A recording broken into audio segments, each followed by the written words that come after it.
నమస్కారం అందరికి. సార్ నమస్తే సార్. జరుగుతున్నా ఒక ఆవిడ శివైక్యమే లింగైక్యమే అని తెలిసింది. అది కూడా మీరు పోరాడుతున్న భూమి శ్మశాన వాటి కోసం అది నేను ఆర్డర్లు ఇచ్చాను. అవి సోమవారం మంగళవారం కల్లా మొత్తం క్లియర్ చేస్తాం. ఎవరిది మా సైడ్ నుంచి మేము ఎందుకంటే ఎలాగో ఇది గవర్నమెంట్ ప్రాసెస్ కొంచెం లేట్ అవుతుంది. అదేది కాకుండా మేము నా తరఫు నుంచి పర్సనల్ గా మేము ఇన్వాల్వ్ అయ్యి దాని గురించి ప్రణాళిక చేసుకున్నాం. దాని ప్రకారంగా నడుచుకుని మీకు న్యాయం చేస్తాం. సరేనా సార్? ఇప్పుడు సార్ నమస్తే సార్, నా పేరు సాకే హరి. నేను ఎస్సీ ఎస్టీ సంఘాల జేఏసీ రాష్ట్ర అధ్యక్షుడు. సార్ మీ నియోజకవర్గంలో కొర్లకుంటది సమస్య అనేది చాలా కాలం నుంచి ఉంది సార్. ఇది మాకు తెలిసి మేము ఇది 4వ శవము. చనిపోయిన ప్రతిసారి శవాన్ని ఇంటి ముందు పెట్టుకొని చాలా బాధపడిన సందర్భం ఉంది సార్. ఆ క్రమంలోనే లాస్ట్ టైం కూడా ఒక ఆమె చనిపోతే ఆమె ఇట్లా చనిపోయింది కాబట్టి మేము అధికారుల దృష్టికి తీసుకెళ్తాం బాడీని అంటే, అప్పుడు పోలీసులు వచ్చి ఇట్లా మీరు ఇట్లా తీసుకుపోవడం ఎందుకులే, సమస్య సాల్వ్ చేస్తామని చెప్పి అక్కడ రెవెన్యూ వాళ్ళు పోలీసులు చెప్పడంతో అక్కడే ఆగిపోయినాం సార్ మేము.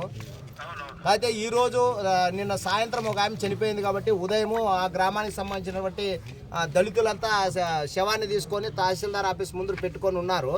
మేము వాళ్ళకి ఇది చాలా అన్యాయము, ఇది చాలా బాధాకరం అని చెప్పేసి మద్దతు ఇవ్వడానికి వచ్చినాం సార్ ఇక్కడికి. కాకపోతే మీ నియోజకవర్గంలో ఇట్లాంటి సమస్యలు తలెత్తడం అనేది మాకు మరింత బాధ కలిగిస్తుంది.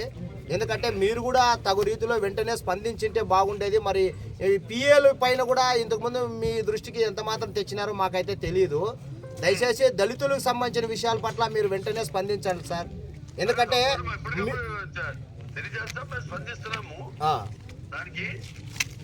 సార్ అదే ఇప్పుడు మీకు చెప్పే కదా ఇప్పుడు కొరవకుంటా సార్, అది వెంటనే నేను నా వ్యక్తిగతంగా నేను అదే ఎందుకంటే గవర్నమెంట్ కొంచెం లేట్ అవుతుంది.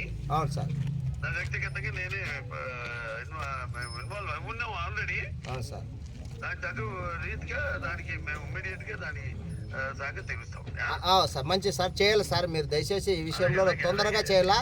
ఇప్పుడు తహసీల్దార్ ఆఫీస్ ముందు ఉన్నాం సార్ శవంతో మేము. ఇది ఆ గ్రామంలో వాళ్ళ మీద కూడా మా వాళ్ళు ఇప్పటికే కంప్లైంట్ చేసినారు. ఎవరైతే దారి ఇవ్వమంటారో వాళ్ళు భూమిని ఆక్రమించుకునే సందర్భాలు కూడా ఉన్నాయి సార్. వాళ్ళ మీద కూడా చర్యలు తీసుకోవాలా. ప్లస్ మళ్ళీ మేము శ్మశాన వాటికి దారి అడుగుతున్నామని చెప్పేసి ఆ గ్రామానికి సంబంధించిన దళితులకు నోటీసులు పంపించి వాళ్ళని కేసులు పెట్టే విధంగా కూడా ఇబ్బందులకు గురి చేస్తున్నారు సార్. దానిపైన కూడా మీరు విచారించి దళితులది ఏమాత్రము న్యాయం అనిపిస్తే మీరు న్యాయం చేయాలని కూడా చెప్తున్నాం సార్. కాకపోతే ఆ వెంకటేశ్వర రెడ్డి సంథింగ్ ఇంకో వ్యక్తి ఎవరో ఉన్నారు, వాళ్ళిద్దరి మీద ఎస్సీ ఎస్టీ అట్రాసిటీ కేసు కూడా పెట్టించాలి సార్ మీరు. సార్ నిన్న